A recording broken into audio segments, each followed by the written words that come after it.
પ્રશ્ન જીએસઆરટીસીનું પૂરું નામ શું છે? જવાબ Gujarat state road transport corporation. 2. પ્રશ્ન જીએસઆરટીસીની સ્થાપના ક્યારે થઈ? જવાબ 1 મે 1960. 3. પ્રશ્ન જીએસઆરટીસી કયા વિભાગ હેઠળ કાર્ય કરે છે? જવાબ ગુજરાત સરકારનો પરિવહન વિભાગ. 4. પ્રશ્ન ઈ-ગવર્નન્સનો અર્થ શું છે? જવાબ સરકારી સેવાઓમાં માહિતી અને સંચાર ટેકનોલોજીનો ઉપયોગ. 5. પ્રશ્ન જીએસઆરટીસીમાં ઈ-ગવર્નન્સનો મુખ્ય હેતુ શું છે? જવાબ ઝડપી, પારદર્શક અને કાર્યક્ષમ સેવા આપવી. 6. પ્રશ્ન ઈટીએમનું પૂરું નામ શું છે? જવાબ ઇલેક્ટ્રોનિક ટિકેટિંગ મશીન. 7. પ્રશ્ન ઈટીએમનો ઉપયોગ શા માટે થાય છે? જવાબ ટિકિટ આપવા માટે. 8. પ્રશ્ન જીપીએસનું પૂરું નામ શું છે? જવાબ ગ્લોબલ પોઝિશનિંગ સિસ્ટમ.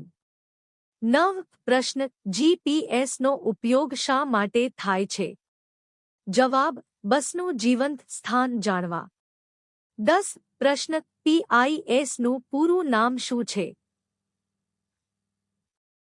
જવાબ પેસેન્જર ઇન્ફોર્મેશન સિસ્ટમ. 11. પ્રશ્ન પીઆઈએસ શું માહિતી આપે છે? જવાબ બસના સમય અને સ્થાનની માહિતી. 12. પ્રશ્ન ઓનલાઇન રિઝર્વેશન શું છે? જવાબ ઓનલાઇન ટિકિટ બુકિંગ સેવા. 13. પ્રશ્ન ઈ-ટિકિટ શું છે? જવાબ ડિજિટલ ટિકિટ. 14. પ્રશ્ન આઈડીએમએસનું પૂરું નામ શું છે? જવાબ ઇન્ટેગ્રેટેડ ડિપો મેનેજમેન્ટ સિસ્ટમ. 15. પ્રશ્ન આઈડીએમએસનો ઉપયોગ ક્યાં થાય છે? જવાબ ડેપો વ્યવસ્થાપનમાં. 16. પ્રશ્ન કોમ્પ્યુટરાઇઝ્ડ પાસ સિસ્ટમનો ઉપયોગ શા માટે થાય છે? જવાબ વિદ્યાર્થી અને દૈનિક પાસ બનાવવા. 17. પ્રશ્ન ઇન્વેન્ટરી મેનેજમેન્ટ શું છે? જવાબ માલસામાનના સ્ટોકનું સંચાલન. 18. પ્રશ્ન ઈ-ટેન્ડરિંગ શું છે? જવાબ ઓનલાઇન ટેન્ડર પ્રક્રિયા. 19. પ્રશ્ન ઓનલાઇન રિક્રુટમેન્ટ શું છે? જવાબ ઓનલાઇન ભરતી પ્રક્રિયા. 20. પ્રશ્ન વિડિયો કોન્ફરન્સિંગનો ઉપયોગ ક્યાં થાય છે? જવાબ મુખ્ય કચેરી અને વિભાગો વચ્ચે. 21. પ્રશ્ન ઈ-ગવર્નન્સથી કયો લાભ થાય છે?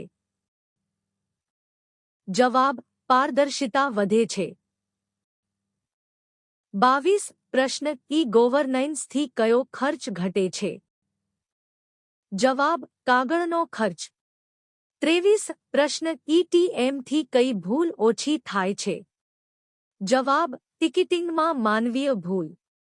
24. પ્રશ્ન જીપીએસથી મુસાફરોને શું લાભ થાય છે? જવાબ બસનું સ્થાન જાણી શકે. 25. પ્રશ્ન ઓનલાઇન બુકિંગ ક્યાંથી કરી શકાય? જવાબ વેબસાઇટ અથવા મોબાઈલથી.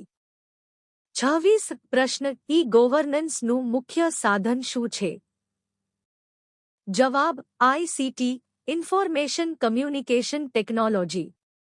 27. પ્રશ્ન જીએસઆરટીસીની વેબસાઇટનો ઉપયોગ શા માટે થાય છે? જવાબ ટિકિટ બુકિંગ અને માહિતી માટે.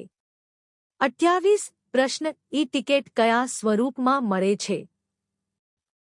જવાબ એસએમએસ અથવા પીડીએફ. 29. પ્રશ્ન કોમ્પ્યુટરાઇઝ્ડ સિસ્ટમનો મુખ્ય લાભ શું છે? જવાબ ઝડપી કામગીરી.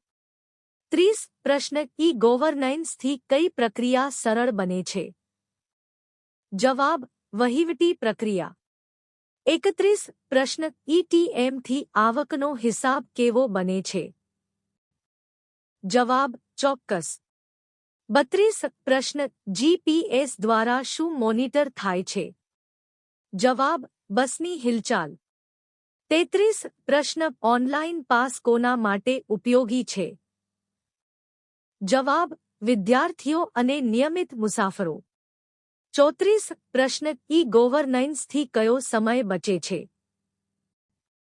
જવાબ સેવા મેળવવાનો સમય. 35 પ્રશ્ન જીએસઆરટીસી કઈ પ્રકારની સંસ્થા છે?